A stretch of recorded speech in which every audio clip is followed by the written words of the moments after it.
그 코로나라는 단어가요, 공포스러웠어요. 정말 무서웠어요. 그 주변에 있는 모든 환자들도 다 그렇게 생각했는데 그 당시의 분위기는 저 병에 걸면 난 죽는다.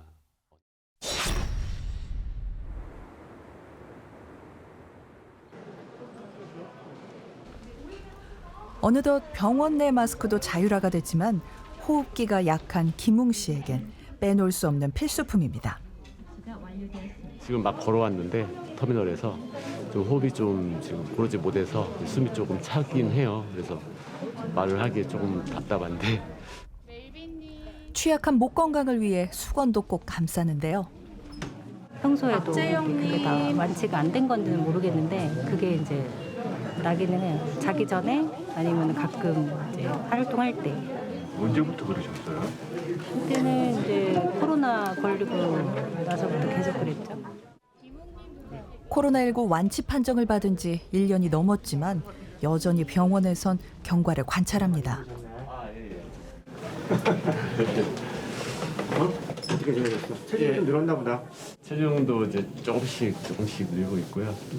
기침가리 없고, 예, 기침가리 없고, 예. 숨 찬 거 없고. 숨 좀 차고요.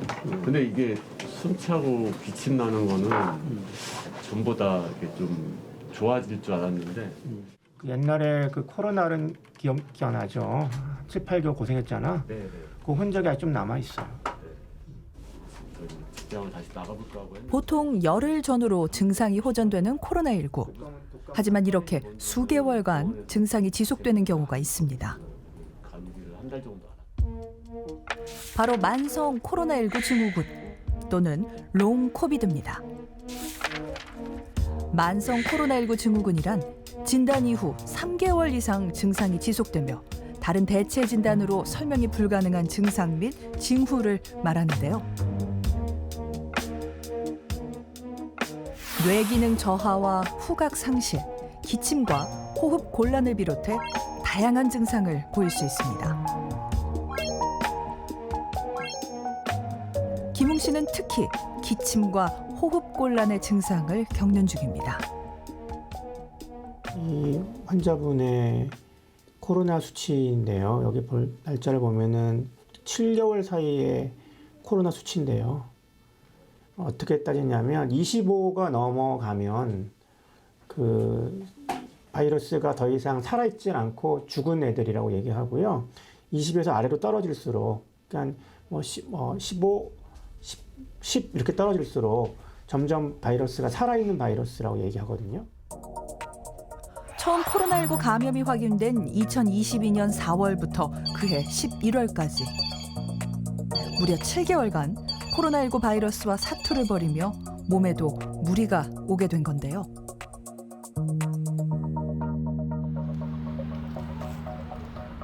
바이러스는 몸에서 떠났지만 김웅 씨의 일상은 여전히 불편합니다.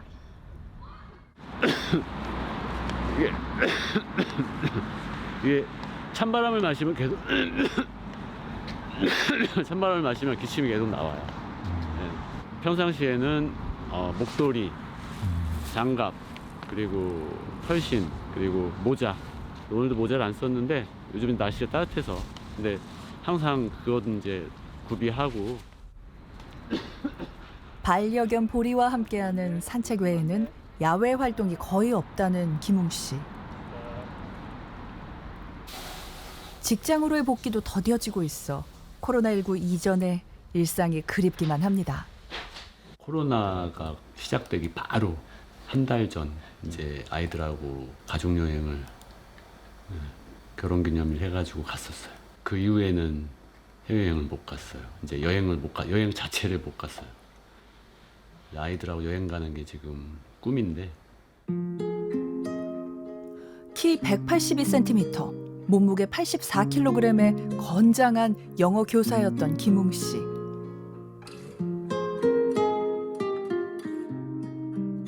림프종이라는 시련이 찾아온 것도 모자라 이듬해엔 코로나19까지 덮치고 말았습니다.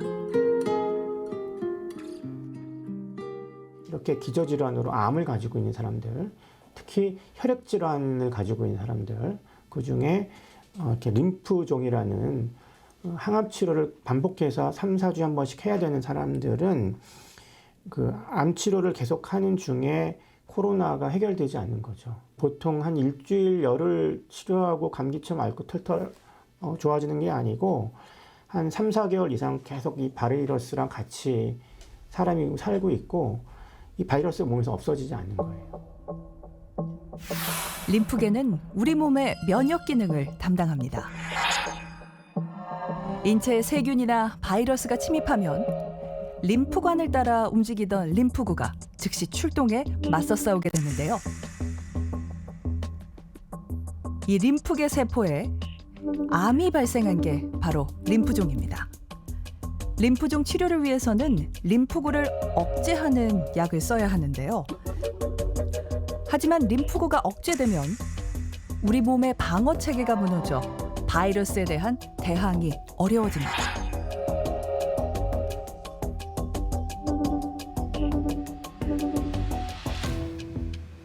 림프종 투병 중 코로나19는 그야말로 재앙이었던 겁니다. 그 코로나라는 단어가요. 공포스러웠어요. 정말 무서웠어요. 그러니까 그 주변에 있는 모든 환자들도 다 그렇게 생각했는데 그 당시의 분위기는 저 병에 걸면 난 죽는다. 그다음에 뭐 선망도 왔었고요. 이제 불안, 우울, 공황이 있어서 지금도 2년째 약을 이제 복용 중인데 어느 날 갑자기 습격한 코로나19는 한 가장의 삶을 180도 바꿔놨습니다. 김웅 씨는 역병으로 잃어버린 자유를 되찾고 싶은 마음입니다. 하울의 성이라는 애니메이션이 있어요. 근데 그 여자아이가 마법에 걸려서 저주에 걸려서 이렇게 한 번에 할머니가 돼요. 제 심정이에요.